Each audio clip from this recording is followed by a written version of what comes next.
नमस्कार. आज 5 फेब्रुवारी 2025 वार आहे बुधवार. लोकसत्ता आणि इंडियन एक्सप्रेस वृत्तपत्र विश्लेषणमध्ये आपलं स्वागत आहे. आजच्या प्रमुख बातम्या. राजकीय खंडणीखोराला थारा नाही, मुख्यमंत्री देवेंद्र फडणवीस यांची निसंदिग्ध ग्वाही. पुढची बातमी. निधीचा वापर देशासाठीच, पंतप्रधानांचे लोकसभेत प्रत्युत्तर, शीश महलवरून केजरीवाल यांना टोला. त्यानंतर पुढची बातमी. बेकायदा स्थलांतरित भारतीयांची पाठवणी, मोदी ट्रम्प भेटीची वाट न पाहता अमेरिकेची कारवाई. 205 बेकायदा स्थलांतरित भारतीयांची त्यांनी पाठवणी काल केलेली आहे. मग ते लवकरच भारतात परत येतील. त्याच्यानंतर पुढे. दिल्लीत आज मतदान. नेक्स्ट न्यूज पहा. 2 वर्षांत 25 वाघांची शिकार, बहिलिया टोळीच्या राज्यात कारवाया. काल मी ही न्यूजला तुम्हाला थोडंसं सांगितलं होतं, बहिलिया टोळी. ओके. त्यानंतर विशेष तपासणी मोहीम आता हाती घेण्यात आली आहे महाराष्ट्र राज्य सरकारमार्फत. त्यानंतर नदीजोड प्रकल्पातील पार गोदावरी योजनेत शुष्क वळणे. आता ही जी बेसिकली बातमी आहे ती नदीजोड प्रकल्पासंदर्भात बातमी आहे. ओके. आता या बातमीला तुम्ही खऱ्या अर्थाने सिलेबसमध्ये कव्हर करून घ्या. डिझास्टर मॅनेजमेंटमध्ये हे पॉईंट्स लक्षात ठेवा. पहा, नदीजोड प्रकल्प जर तुम्ही केला तर ते आपल्यासाठी बेस्टच आहे. पॉझिटिव्ह गोष्टी खूप आहेत, पण निगेटिव्ह काय पहा, आपण निसर्गाशी डायरेक्टली खेळतो. ओके. निसर्गाशी आपण डायरेक्टली खेळतो. या निमित्ताने ही थोडीशी न्यूज निगेटिव्ह टाईप होणार आहे व अगदीच त्यानिमित्ताने मी या न्यूजला तुम्हाला सिलेबसमध्ये शिकण्यासाठी थोडंसं हे करत आहे, रेफर करण्याचा प्रयत्न करत आहे. कारण पहा, फक्त पार गोदावरी योजना ह्या योजनेला आपल्याला पाहता येत नाही, तर अगदी भारतामधील जे नदीजोड प्रकल्प कार्यान्वित होणार आहेत किंवा त्याच्या योजना ठेवलेल्या आहेत ना, त्याबद्दल चर्चा करावी लागते. त्यामुळे प्लीज हा टॉपिक तुम्ही सिलेबसमधून कव्हर करून घ्या. आता जरी नाही केला तरी ठीक आहे, पण ज्यावेळेस तुमची मेन्स परीक्षा असेल ना, त्यावेळेस तुम्ही हा टॉपिक कव्हर करून घ्या. आता प्रिलिमला असा प्रश्न बिलकुल येणार नाही. ओके. म्हणजे डिझास्टर मॅनेजमेंटच्या तेवढ्या प्रमाणात UPSC प्रिलिमला प्रश्न येत नाहीत, त्यामुळे स्किप केलं तरी बेटर असेल. त्याच्यानंतर आजची बेस्ट न्यूज म्हणजेच काय पहा, तर आज संपूर्ण वृत्तपत्र डाउनलोड झालेलं आहे. आणि आता याच्यापूर्वी कसं व्हायचं पहा, एक म्हणजे वेब बेस्ड प्रिंट मला काढून आणावी लागायची, पण आज ते डायरेक्टली त्यांनी PDF स्वरूपात दिलेलं आहे. एक बेस्ट गोष्ट आहे आपल्यासाठी. जर अशाच पद्धतीने जर लोकसत्तांनी काम केलं तर खरंच वावा आहे त्यांच्यासाठी. ओके. त्याच्यानंतर शिक्षक भरतीसाठी टेट परीक्षेचा प्रस्ताव. ओके. त्याच्यानंतर शुभा खोटे, अनुपम खेर यांना PIF पुरस्कार. आता हा कंबाईन आणि सरळ सेवा परीक्षेला येणारा पुरस्कार असू शकेल. ओके. त्यानिमित्ताने जे विद्यार्थी तयारी करत आहेत त्यांनी लक्षात ठेवा. त्यानंतर देश विदेश पेज. दिल्लीसाठी आज मतदान, तिरंगी सामन्यात मतदानाच्या टक्क्यावर सत्तेचे गणित. त्यानंतर दिल्लीच्या मुख्यमंत्री आतिशी यांच्या विरोधात गुन्हा दाखल करण्यात आलेला आहे. कशा संदर्भात, तर मॉडेल कोड ऑफ कंडक्टला ब्रीच केल्या याबद्दल. ओके. आता ही न्यूजबद्दल एक आर्टिकल नक्की येईल पहा, मॉडेल कोड ऑफ कंडक्ट काय असतो. याच्या पूर्वीच्या लेक्चर्समध्ये तुम्ही आठवा, म्हणजे ज्यावेळेस महाराष्ट्रामध्ये इलेक्शन चालू होते त्यावेळेस आपण model code of conduct already पाहिलेला आहे. त्यानिमित्ताने परत मी त्याला डिस्कस करणार नाही, तरी आगामी लेक्चरमध्ये आगामी वृत्तपत्रांमध्ये याबद्दल आर्टिकल येईल, त्यावेळेस आपण नक्की चर्चा करूयात. आता स्किप केलं तरी बेटर असेल. ट्रम्प यांना चीनचे जशास प्रत्युत्तर, अमेरिकी मालावर आयात शुल्काची घोषणा, गुगलची चौकशीही करणार. आता पहा, ट्रेड वॉर म्हणजे काय. ओके. बेसिकली ट्रेड वॉर म्हणजे काय असतं, तर हेच असतं पहा, एका देशाने दुसऱ्यावरती निर्बंध लागले की त्या लगेच देशाने दुसरे निर्बंध यांच्यावरती लावतं, असंच आहे हे. ओके. म्हणजे तू माझं काम केलं नाही तर मी तुझं काम करणार नाही. ओके. मग ती पहा, अमेरिकेने 10% शुल्क लावलं की लगेच चायनाने पण त्यांच्यावरती पहा 10%, त्यासोबतच 15% शुल्क तिथं आकारणी चालू केलेली आहे. अमेरिकेमधून जर माल येत असेल तर लगेच त्या टाईपनुसार तिथे 15% किंवा 10% तशा पद्धतीने त्यांनी त्याच्यावरती टॅक्स आकारणार आहेत. त्यानंतर गुगलची चौकशी त्यांनी करणार आहेत. आता कशा संदर्भात करणार त्याबद्दल आपल्याला माहिती अद्याप दिलेली नाही आहे, पण ते करणार आहेत. आता पहा, तुम्ही चायनामध्ये गुगल चालतं का, तर बेसिकली मी मागच्या पण लेक्चरमध्ये म्हटलं, यूट्यूब तिथे बॅन आहे, त्यानंतर गुगल बॅन आहे ऑलरेडी. ओके. त्याच्यानंतर पहा, त्यांचं जे स्वतःचं सर्च इंजिन आहे पहा, आय थिंक डक अशा पद्धतीचं काहीतरी सर्च इंजिन आहे आता ते. ओके. ते पाहावं लागेल परत एकदा. तर पहा, त्यांचं गुगल हे सर्च इंजिन नाही. आता अगदी मी ज्यावेळेस ओपन केलं, आता माझं कोणतंही ब्राउझर जर ओपन केलं ना, तर आपला गुगल किंवा गुगल क्रोममधून आपण ते सर्च करतो, पण त्यांचं तसं नाही आहे. ते स्वतःचं UC ब्राउझर तुम्हाला आठवत असेल पहा, म्हणजे 2020च्या पूर्वी ना अगदीच UC ब्राउझर भारतामध्ये पण खूप चालायचं. म्हणजे कोणतीही जर घटना तुम्हाला जर डाउनलोड करायची असेल तर अगदीच तुम्हाला UC ब्राउझर, त्यानंतर व्हिडमेट अशा पद्धतीचे ॲप्लिकेशन्स होते पहा, ते चायनीजच होते. मग त्या बेसिसवर त्यांनी आता गुगलची चौकशी करणार आहेत. ह्या सर्व बातम्यांना प्लीज स्किप करा. ट्रेड वॉर चालू आहे, मान्य आहे, पण अशा बातम्या येत नाहीत. ओके. पोर कॉस्ट बेनिफिट आहे, त्यामुळे स्किप करा. त्यानंतर नेक्स्ट न्यूज आहे पहा, गुजरातमध्येही समान नागरी कायदा, निवृत्त न्यायमूर्तींच्या अध्यक्षतेखाली समिती स्थापन करणार. आता अद्याप झालेलं नाहीये. ओके. पण येईल, ठीक आहे. त्याच्यानंतर महाराष्ट्रामध्ये पण मे बी येऊ शकेल. नेक्स्ट न्यूज आहे पहा, सर्वोच्च न्यायालयाकडून आसाम सरकारची कानउघडणी, मुहूर्ताची वाट पाहता का? कशा संदर्भात मुहूर्ताची वाट पाहायचा असं म्हणत आहेत त्यांनी, तर पहा हा आपला प्यारा भारत व एकच मिनिटात थोडंसं दुसऱ्या कलरने आपण काय करूयात, बांगलादेशला दाखवूयात. ओके, तर हे असा पहा इथं बांगलादेश आहे, थोडंसं मॅप चुकीचा झाला तरी पण तुम्ही समजून घ्या, हे आहे बांगलादेश. ओके, त्याच्यानंतर परत आपली बाँड्री पहा, ही अशा पद्धतीने इंडियन बाँड्री. ओके, तर मग हा इथे गेल्यानंतर इथं आहे आसाम. मग या आसाम राज्यामध्ये होते काय पहा, याच्या पूर्वीपासूनच म्हणजे आसाम स्वतंत्र किंवा म्हणजे अगदीच पहा त्याला स्वतंत्र राज्याचा ज्यावेळेस दर्जा मिळाला ना, तेव्हापासून आसाम राज्यामध्ये हा एक रोहिंग्याचा इश्यू आहे. रोहिंग्याचा इश्यू काय आहे तर पहा, बेसिकली हे आसाममधून स्थलांतरित लोक येतात, त्यानंतर म्यानमारमधून. ओके, म्हणजे स्थलांतरितांचा इश्यू खूप आहे. त्यासाठीच पहा NRC तिथं ऑलरेडी पहिल्यांदाच करण्यात आलेली आहे. NRC संपूर्ण देशभरामध्ये NRC करण्यात आलेली नाही अद्याप, परंतु NRC आसाममध्ये ऑलरेडी झालेली आहे. नॅशनल रजिस्टर ऑफ सिटीजन्स हे NRC आसाममध्ये ऑलरेडी झालेली आहे. बरोबर, मग त्यानुसार त्यांनी काय केले आहेत पहा, ज्यांच्याकडे पुरावे आहेत ना त्यांना सिटीजन ऑफ इंडिया मानण्यात आलेलं आहे, बाकीचे जे असतील त्यांना सिटीजन ऑफ इंडिया मानण्यात आलेलं नाही आहे. मग सुप्रीम कोर्टामध्ये केस गेल्यानंतर सुप्रीम कोर्ट म्हणत आहे आसाम सरकारला की मग तुम्ही केव्हा त्यांना वापस पाठवणार आहात. आता नक्कीच तुम्ही पाहिलात ना, 205 भारतीयांना अमेरिकेने वापस पाठवलेलं आहे व तसे 18,000 येणार आहेत भारतामध्ये वापस. का तर ते बेकायदेशीर आहेत असं अमेरिकेचं म्हणणं आहे. मग त्यांनी म्हटलेलं आहे जर तुमचा जो सिटीजनशिप असेल ना आमची, तर सिटीजनशिप दाखवा व इकडे परत येऊ शकता अमेरिकेत. व भारत सरकार पण तेच म्हणत आहे, तुमच्याजवळ जर इंडियाची सिटीजनशिप असेल तरच तुम्ही भारतामध्ये या. आता अगदीच पहा, आता अगदी युनायटेड नेशनचं तशा पद्धती रूल आहे की जर एखादा व्यक्ती निर्वसित असेल तर त्याला आपल्या देशामध्ये आपण जागा देणं गरजेचं आहे. पण पहा, जर अमेरिकाच रूल तोडत असेल तर मग आपण का तेवढं म्हणजे आपणच का रूल तिथं सांभाळायचं. ओके, म्हणजे आपल्या देशामधील रिसोर्सेस वगैरे हे होणार नाहीत का? जसं अमेरिका म्हणत आहे की आमचे 1.5 कोटी तिथं काय झालेत, रोजगार वगैरे कमी झालेत, आमच्यामध्ये क्राईम रेट वाढलं. मग आपल्यामध्ये काय होणार आहे? मग आता पहा ना, सैफ अली खान यांच्यावरती हल्ला कोण बांगलादेशी सिटीजनने केला. मग आपल्या देशामध्ये क्राईम रेट वाढत नाहीये का? त्यानंतर याच्यापूर्वी पण म्हटलं मी 2027 नंतर आपल्याकडे काय होणार आहे, डेमोग्राफिक डिझास्टर येणार आहे. मग आपला देश असं नाही आहे की सगळीकडे म्हणजे खूपच चांगलं आहे व अमेरिकेत चांगलं नाही. मग यासाठी सुप्रीम कोर्टाने पण म्हटलेलं आहे की मग तुम्ही मुहूर्ताची वाट पाहत आहात का? हे जे सिटीजन दुसऱ्या देशाचे आहेत ना, त्यांच्याजवळ जर डॉक्युमेंट नसतील आपल्या भारत देशाचे, तर तुम्ही त्यांना वापस पाठवा बांगलादेशमध्ये. व पहा, आज घडीला हाच कळीचा मुद्दा होणार आहे. आता अगदीच एकीकडे जे युनूस सरकार आहे ते भारतासोबत नमतं घेण्यास तयार नाही आहे. ओके, व जर ज्या पद्धतीने भारत सरकारने पण अशा पद्धतीने जर इश्यू हाताळायला सुरुवात केली, मग जर असं झालं ना तर बांगलादेशमध्ये आणखीन अराजकता तिथं मातू शकते पहा. व ते बरोबर पण आहे, आपणच का तिथं सर्वांना सांभाळायचं. ओके, आता अगदी हे थोडीशी अशा शब्दांमध्ये तुम्हाला उत्तर लिहायचं नाहीये, परंतु सुप्रीम कोर्टाने पण हेच म्हटलेलं आहे की परदेशी नागरिकांमुळे जर आपल्या देशातील नागरिकांवर दगा येत असेल तर कुठेतरी आपला स्वतंत्ररित्या विचार करणं खूप गरजेचं आहे. व मेन्स परीक्षेला आपण उत्तर पहा, गव्हर्नमेंट ऑफ इंडियाच्या सेंटिकस गव्हर्नमेंट ऑफ इंडियाच्या नजरेतूनच लिहायचं आहे तुम्हाला. ओके, तुम्ही अगदीच बांगलादेश सरकारच्या ह्याच्यातून नजरेतून लिहायचं नाही आहे ते उत्तर. कारण पहा, सिटीजन ऑफ इंडिया कशामुळे दिलेलं असेल. आता पहा, राष्ट्रपती आपण कुठून बनतात किंवा राष्ट्रपती बनण्यासाठी तुमच्याकडे पात्रता काय असणं गरजेचं आहे, सिटीजन ऑफ इंडिया पहिलीच आहे ना तिथे. ओके, मग अगदी आपल्या देशातील जे रिसोर्सेस आहेत ना ते पहिल्यांदा आपल्या देशाच्या नागरिकांना मिळावे, हे तुमचं हेतू असणं गरजेचं आहे. आता काही विद्यार्थ्यांना वाटेल की सर असं का तुम्ही, म्हणजे सर्वांना आपण सामावून घेणं गरजेचं आहे ना, वसुधैव कुटुंबकम आहे, परंतु आपल्या देशामधील पहा जसं एअरलाईनमध्ये म्हणतात ना, पहिल्यांदा स्वतःची मदत करा मग त्याच्यानंतर दुसऱ्याची, अगदी तसं आहे ते पण. ओके, त्यामुळे सुप्रीम कोर्टाने हे स्टेटमेंट दिलेलं आहे आसाम सरकारला. पाहूयात आता आसाम सरकार त्याबद्दल काय स्टेप सुचवेल. आता अगदीच आसाम सरकारला जर हे स्टेप सुचवायचे जर झाले तर गव्हर्नमेंट ऑफ इंडियाची इथं नक्की मदत लागेल. ओके, त्यामुळे ही न्यूज बनत आहे पहा, अद्याप आर्टिकल आलेला नाहीये. पाहूयात आगामी वृत्तपत्रांमध्ये याबद्दलची न्यूज नक्की येईल. ओके, त्यावेळेस आपण डिस्कस करूयात. आता सध्याला जास्त डिटेलमध्ये जाण्याची आवश्यकता नाही आहे. त्याच्यानंतर पुढे सहकार निवडणूक प्राधिकरणाला आयोगाचा दर्जा, स्वायत्ता देण्यात राज्य सरकारची चालढकल. आता यामधील तरतुदी देण्यात आलेल्या आहेत. ओके, सहकार निवडणूक प्राधिकरण आयोग बरोबर, पण याच्यामध्ये पण पहा स्वायत्ता देण्यात राज्य सरकारची चालढकल होत आहे. मग पहा, न्यूज येऊ द्यात, राज्य सरकारचं GR येऊ द्यात. राज्य सरकारचं GR आल्यानंतर आपल्याला पाहता येतं की म्हणजे याच्यामध्ये पॉझिटिव्ह कोणत्या आहेत व निगेटिव्ह गोष्टी कोणत्या आहेत व सरकारने तिथे स्टेप्स कोणते उचलणं गरजेचे होते. आत्ताच तुम्ही तरतुदी वाचलात व परीक्षेला जर येत नसेल तर पुअर कॉस्ट बेनिफिट आहे. म्हणजे पहा, यांनी जर 2026 मध्ये जर हे लागू केलं तर त्यावेळेस आपण डिस्कस करायचं ना. आतापासूनच बर्डन तुम्ही घेऊ नका. या निमित्ताने मी या न्यूजला स्किप करतोय.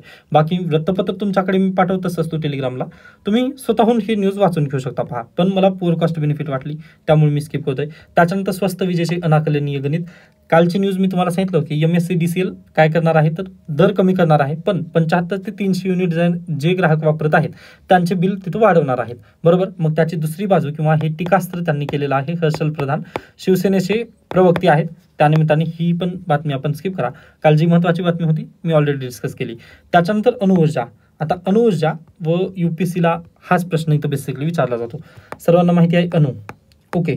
मग आता अणूपासून आपण वीज निर्मिती नक्कीच करू शकतो. बरोबर आहे. मग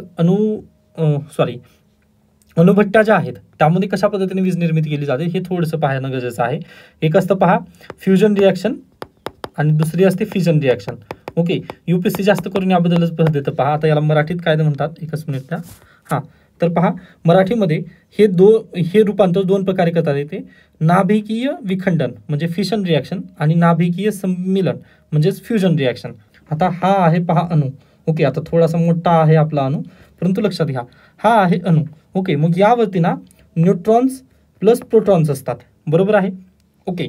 मग या न्यूट्रॉन्सवरती जर युरेनियमचा तुम्ही जर मारा केला, ओके, युरेनियमचा मारा जर केला ना तर ह्याचं काय होतं, विभाजन होतं. हे जे अणू आहे ना त्या हे अणू 2 मध्ये विभाजित होतं. बरोबर. व याची विभाजित होताना एवढी ऊर्जा वाढते, म्हणजे खूप ऊर्जा वाढते त्याची. मग ती ऊर्जेपासून काय होते पहा, वाफ निर्मिती होते व वाफेपासून आपण काय करतो पहा, पुन्हा टर्बाईन्स वगैरे फिरवल्या जातात व तशा पद्धतीने आपली वीज निर्मिती केली जाते. मग त्याच ही जी संपूर्ण प्रोसिजर असेल त्यालाच म्हणतात अणुभट्टी. ओके. व अणुभट्टी ही क्लीन एनर्जीचं ही एक क्लीन एनर्जी म्हणून नावारूपास आलेली आहे. फक्त याच्यावरती ह्या न्यूट्रॉनवरती कशाचा मारा केला जातो पहा, युरेनियमचा. ओके. हा पॉईंट एक लक्षात ठेवा.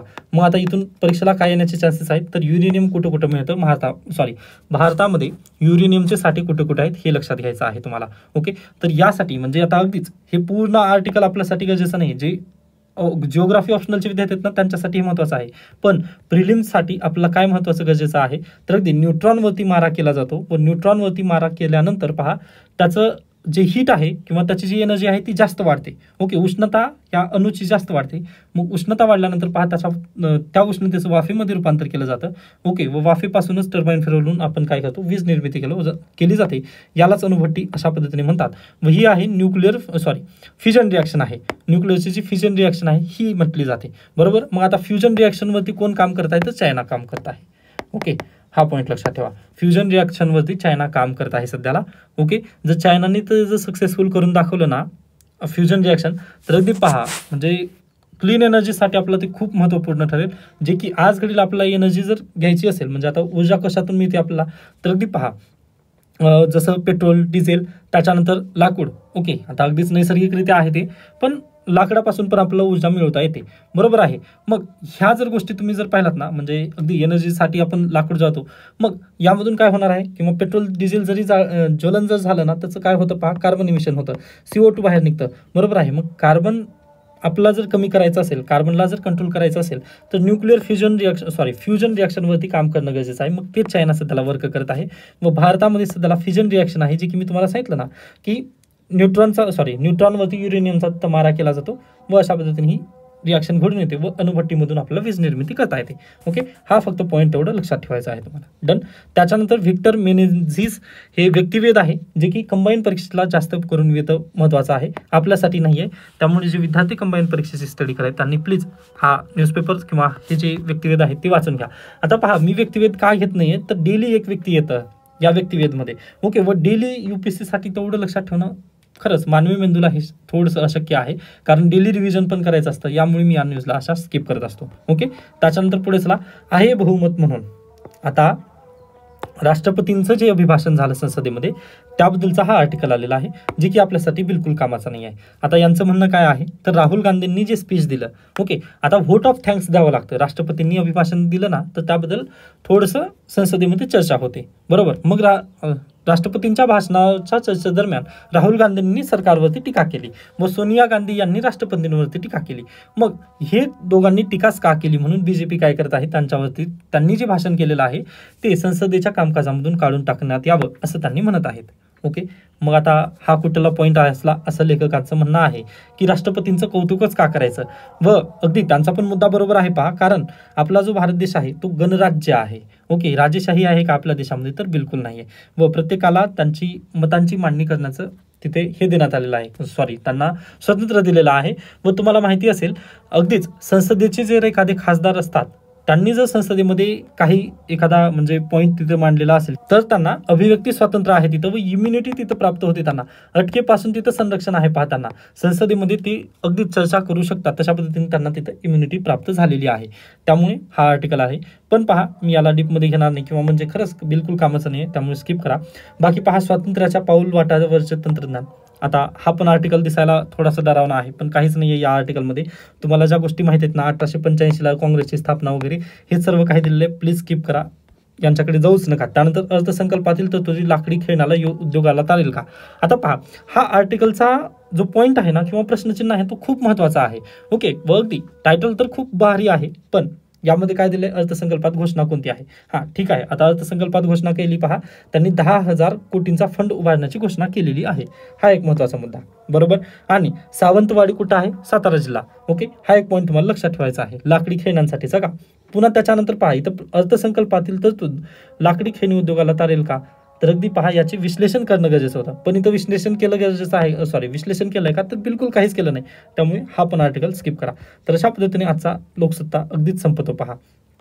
त्याच्यानंतर ही न्यूज जी आहे ती आपण नेक्स्ट इंडियन एक्सप्रेसमध्ये पाहणार आहोत. हा आहे आजचा इंडियन एक्सप्रेस. ओके, फ्रंट पेजवरती for our focus says PM slams opposition as a family Sheesh Mahal. Okay, Kejriwal यांच्याबद्दल टीका चालू आहे. स्किप करा, कारण आज इलेक्शन आहे पहा, त्यामुळे हे होतच असणार आहे. ओके, नेक्स्ट आहे building infra and securing financing. BMCचं बजेट आलेलं आहे, त्यानिमित्ताने ही आर्टिकल्स आलेली आहेत. स्किप करू शकता पहा, BMC आपल्यासाठी तेवढी महत्त्वाची नाही. हां, जर तुम्ही BMCची तयारी करत असाल, ओके, मुंबई म्युनिसिपल कॉर्पोरेशनची जर तुम्ही तयारी करत असाल BMCसाठी, तर ते तुमच्यासाठी गरजेचं. नेक्स्ट, एक्सपर्ट नेटवर्कमध्ये पहा, Ladki Bahin crackdown, government start tracing 4 wheeler owners. Okay, Ladki Bahin जी योजना आहे त्याबद्दलच्या चौकशीबद्दलची ही बातमी आलेली आहे. ह्या बातमीला डिटेलमध्ये घेणं गरजेचं आहे का, तर बिलकुल नाही, पण माहिती असावं या निमित्ताने मी ही बातमी सांगितलं, कारण लोकसत्तामध्ये ही बातमी कव्हर झालेली नव्हती. नेक्स्ट आहे Telangana CM Revanth Reddy tables caste survey report will be basis for reforms. Okay, caste census जे राहुल गांधीचा महत्त्वाचा मुद्दा आहे, त्यांनी कास्ट सर्वे केलेला आहे तेलंगणा राज्यामध्ये. मग ती जी रिपोर्ट आहे त्यांनी टेबल केलेली आहे पार्लमेंटमध्ये. मग आता पाहूयात CM रेवंत रेड्डी त्याबद्दल काय निर्णय घेतील. ओके, आताच आपला ती कास्ट सेन्सस त्यांची पब्लिक लीक झालेली नाही आहे किंवा त्याबद्दल आर्टिकल झालेले नाहीत. स्वतःहून रिसर्च करायचे नाही, ज्यावेळेस येतील त्यावेळेस आपण याबद्दल पण नक्कीच डिस्कस करणार आहोत. स्किप करू शकता. त्याच्यानंतर Trump is not transactional.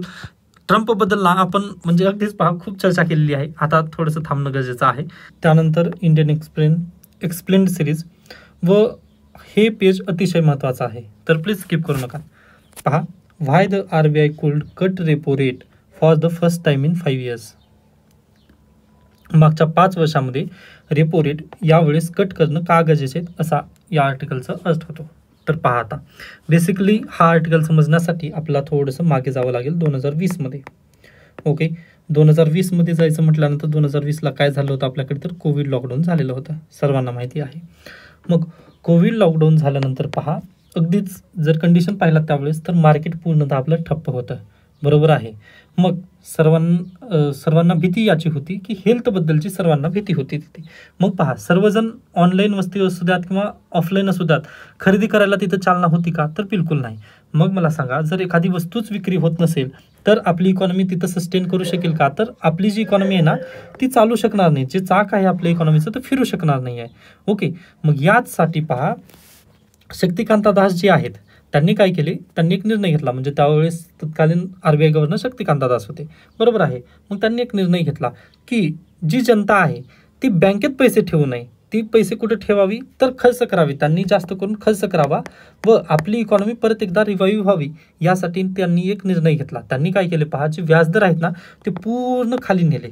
Okay, व्याजदर जे आहेत बँकेमध्ये जे व्याजदर आपलं, आता पहा सेव्हिंग जर तुम्ही बँकमध्ये करत असाल ना, तर तुम्हाला आता अगदीच मी कंडिशन सांगतो पहा, 2019ला तुम्ही SBI मध्ये जर पैसे ठेवायचं जर म्हटलं तर तुम्हाला 7% तिथं व्याजदर द्यायचे. पण आता जर तुम्ही 2025 इव्हन आता जरी पाहिलात तर तुम्हाला तिथं 1.5% किंवा जास्तीत जास्त झालं पहा 2 ते 2.5% अशा पद्धतीनेच व्याजदर तुम्हाला बँकेमध्ये भेटत आहे. मग आपला जर पर ॲनम तशा पद्धतीने जर व्याजदर मिळत असेल तर आपण बँकेमध्ये पैसे ठेवू का, तर बिलकुल ठेवणार नाही, आपण आपल्या खिशात पैसे ठेवू. मग ती हीच कंडिशन होती. त्यांनी काय केलं, व्याज तिथं महाग केले, बरोबर आहे. मग व्याज महाग केल्यानंतर त्यांनी लोक बँकेत पैसे वगैरे ठेवले नाहीत. मग यासाठीच पहा अगदी खर्च वगैरे वाढला, पण इकॉनॉमी आपली परत एकदा रिवाईव्ह करण्यासाठी मदत झाली. बिलकुल ही कंडिशन आपल्या इकॉनॉमीमध्ये नक्की चालायला लागली. मग याचा परिणाम काय झाला पहा शेवटी. ओके, शक्तिकांता दास यांनी 2020 मध्ये कोरोनाला लढा देण्यासाठी किंवा कोविड काळामध्ये इकॉनॉमी सस्टेन करण्यासाठी तो निर्णय घेतला. पण हा निर्णय त्यांनी खूप लांब दिवस ठेवला पहा. यामुळे परिणाम काय झाले आता पहा. तर जनतेच्या हातात पैसा होता, जनतेच्या हातात तिथं बेसिकली पैसा आला. मग जनतेच्या हातात जर पैसा असेल तर अगदीच पहा कोणतीही वस्तू जर दिसली की लगेच तिथं काय वाढली पहा, मागणी वाढली. ओके, मागणी वाढली. व कोविड काळामध्ये आपली जी इकॉनॉमी ठप्प झाली होती किंवा जी ग्लोबल सप्लाय चेन जी ठप्प झाली होती, त्यामुळे पुरवठा कसा झाला, मागणी वाढली पण पुरवठा झाला कमी. आपल्या इकॉनॉमीमध्ये किंवा जे मार्केट आहे त्यामध्ये पुरवठा झाला कमी. आता हे मागणी आणि पुरवठाला परत एकदा समजून घेण्याचा प्रयत्न करूयात. तर पहा एक वस्तू आहे, ही एक वस्तू आहे व खरेदी करणाऱ्याचे हात 5 आहेत, 5 खरेदीदार आहेत. ओके, खरेदी करायला इच्छुक 5 जण आहेत आणि एकच वस्तू आहे. मग होतं काय पहा, मार्केटमध्ये हे 5 जण गेले तर तिथं प्रॉब्लेम असा होतो की एक वस्तूची प्राइस आहे 100 रुपये, बरोबर, व एकच वस्तू आहे पण 5 जणांना ती खरेदी करायची आहे. मग हे 5 जण काय म्हणतील, पहिला म्हणेल मी 100 रुपयालाच खरेदी करेन, दुसरा व्यक्ती काय म्हणेल मी 400 रुपयाला खरेदी करेन, तिसरा व्यक्ती काय म्हणेल मी 1000 रुपये, चौथा व्यक्ती म्हणेल मी 1500, त्यानंतर पाचवा व्यक्ती म्हणेल मी 2000 रुपये. मग ती वस्तू कुणाला मिळेल, बेसिकली 2000 रुपये जो व्यक्ती देईल त्याला ही वस्तू मिळेल. मग इथं काय झाली पहा, या वस्तूची किंमत तिथं बेसिकली वाढली व इथं बेसिकली महागाई वाढली. व असंच झालं. शक्तिकांता दास यांनी निर्णय घेतला तो कशासाठी, तर इकॉनॉमी रिवाईव्ह करण्यासाठी. पण याचं इम्प्लिकेशन एवढा मोठा झाला ना की अगदी मार्केटमध्ये पैसा जास्त झाला व पुरवठा कमी झाला सर्व वस्तूंचा, व आज घडीला महागाई आपल्याला पाहता येते की महागाई जास्त वाढलेली आहे, बरोबर.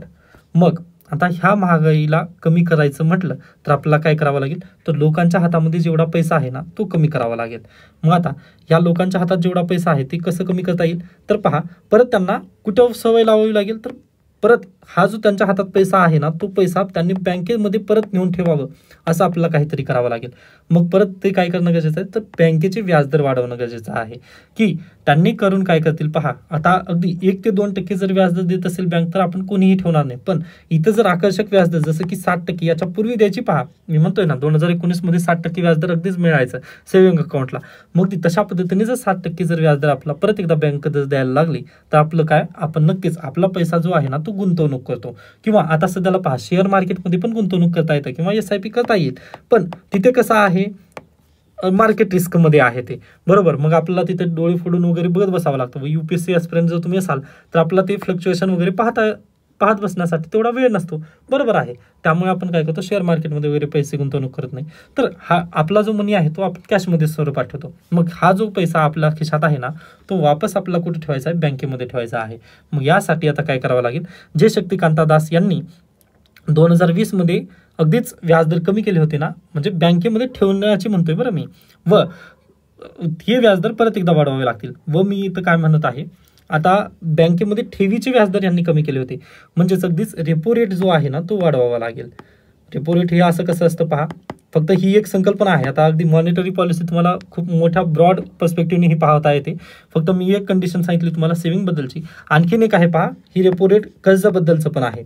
आता कर्जाबद्दलचं कसं पहा, तर अगदी मार्केटमध्ये 2020 नंतर मार्केटमध्ये पैसे यावे यासाठी शक्तिकांता दास यांनी काय केले होते पहा, तर जास्त कर्ज स्वरूपात म्हणजे जे कर्ज आहे ना त्या कर्जाचं रेट त्यांनी खूप कमी केलं होतं. म्हणजे कमी व्याजदरमध्ये पण तुम्हाला कर्ज तिथं मिळू शकत होतं.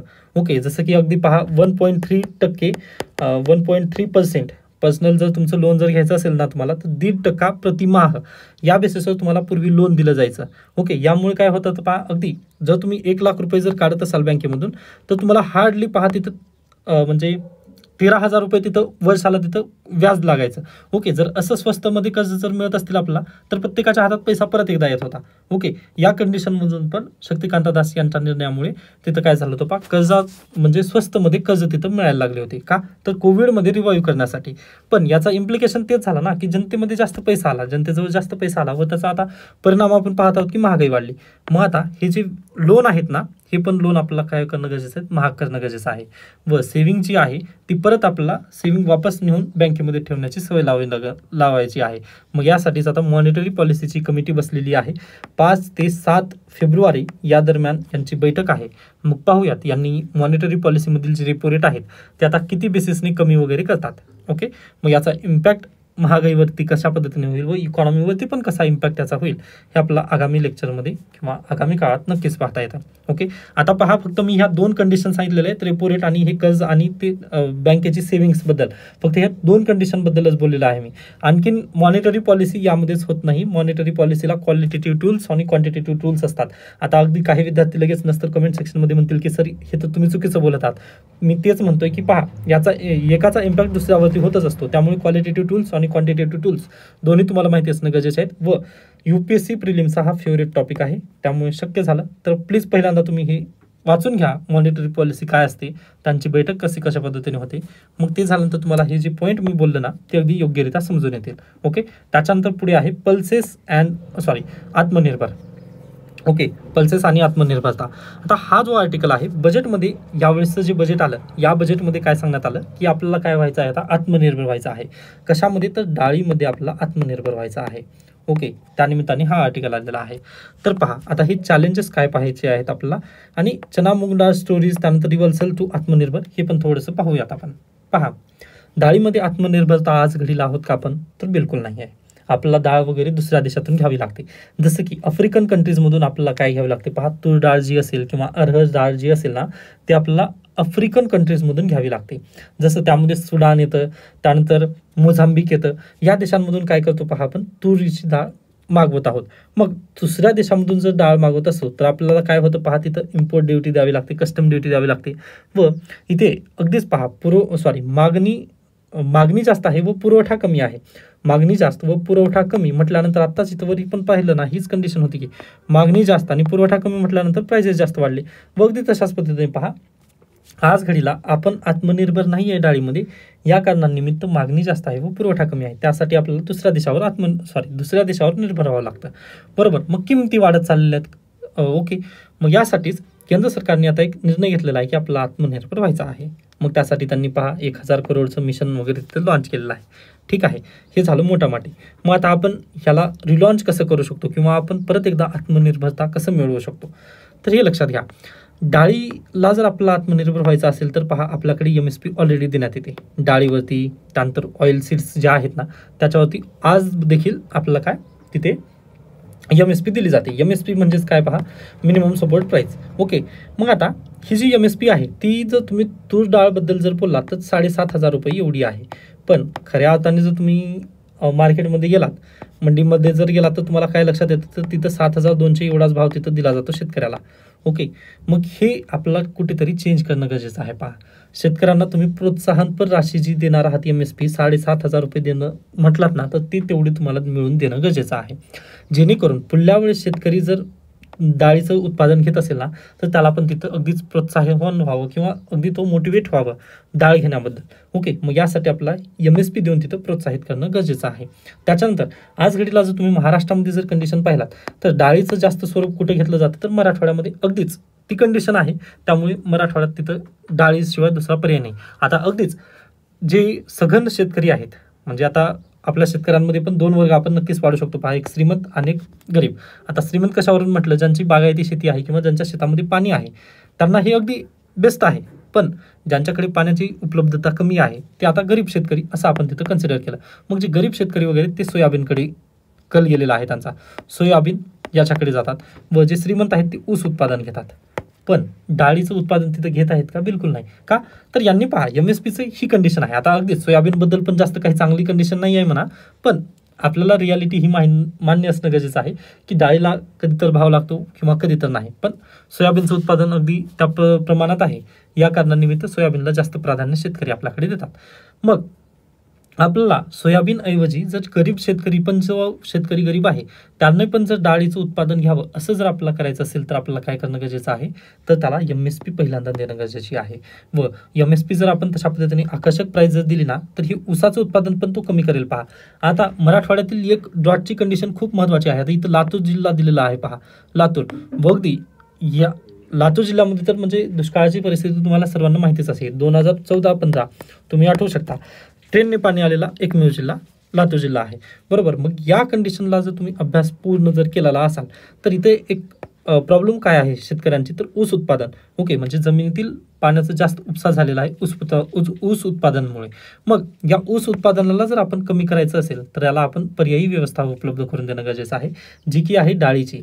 ओके, मग यासाठी आपल्याला MSP देणं शेतकऱ्यांना गरजेचं आहे, जेणेकरून जे सघन शेतकरी पण आहेत आणि जे गरीब शेतकरी आहेत हे दोघं पण शिफ्ट होतील कुठे, डाळीकडे. व मग असं जर केलं आपण तर नक्कीच पहा आपल्याला काय होईल, जे आत्मनिर्भरता आहे डाळीबद्दलची ती नक्की इथं प्राप्त होऊ शकेल. ओके, हा एक इथं बेसिकली मुद्दा तुम्ही लिहू शकता. म्हणजे सोल्युशन आपल्याकडे आहेत पण सरकार तशा पद्धतीने पॉलिसी इम्प्लिमेंटेशन तिथं बेसिकली करत नाहीये. त्याच्यानंतर अगदी हीच कंडिशन तुम्हाला कुठं लागू होते पहा, तर पंजाब आणि हरियाणामध्ये पण हीच कंडिशन आहे. आता अगदी तिथे गहू त्यानंतर तांदूळ याच्या उत्पादनासाठी केंद्र सरकार किंवा राज्य सरकार असेल ते तिथं पहा MSP वर आज देखील खरेदी करतात, पण डाळीचे जर MSP जर म्हटलं ना त्यांना तर ते खरेदी करायला तयार नाही आहेत. ओके, मग पहा पंजाब आणि हरियाणा या क्षेत्रामध्ये पण त्यांना डाळीबद्दल जास्त MSP देणं गरजेचं आहे व गहू आणि तांदूळचं उत्पादन थोडंसं घटवणं गरजेचं आहे. जेणेकरून पहा गहू आणि तांदूळचं जर उत्पादन घटवलं ना तर अगदी दिल्लीमध्ये जे आज घडीला 33% प्रदूषण प्याडी जाण्यामुळे होतं ना ते पण कमी नक्कीच होऊ शकेल. यासोबतच जे डाळीमध्ये आत्मनिर्भरता यायची आहे आपल्याला ते पण इथं प्राप्त होऊ शकेल. मग हे दोन कंडिशन आपल्याला नक्की सांगता येतील. एक महाराष्ट्रातील लातूरचं पण उदाहरण देऊ शकता तुम्ही आणि पंजाब आणि हरियाणा या दोन सेशनचं तिथं उदाहरण देऊ शकता. व जर असं केलं तर तुम्हाला पल्सेसमध्ये तुम्ही आत्मनिर्भर भारत नक्की होऊ शकता हे तुम्हाला बेसिकली सांगता येतं. बाकी ही आकडेवारी आहे, ही आकडेवारी जास्त करून गरजेची तशा पद्धतीने नाही, पण माहिती असावं यासाठी तुम्ही पाठ करून ठेवला तरी चालेल.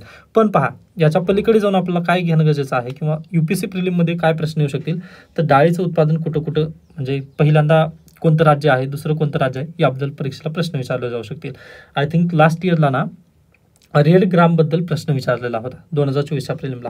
तर प्लीज सर्व डाळी एकदा पाठ करून घ्या. त्यांचं उत्पादन कोणत्या राज्यामध्ये जास्त आहे हे तुम्हाला थोड्याशा गोष्टी माहिती असणं गरजेचे आहेत. डन.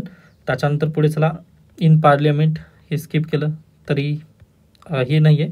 त्याच्यानंतर पहा हे आपण पाहिलेलं आहे Trump trade war as China retails global supply chain worries deepen.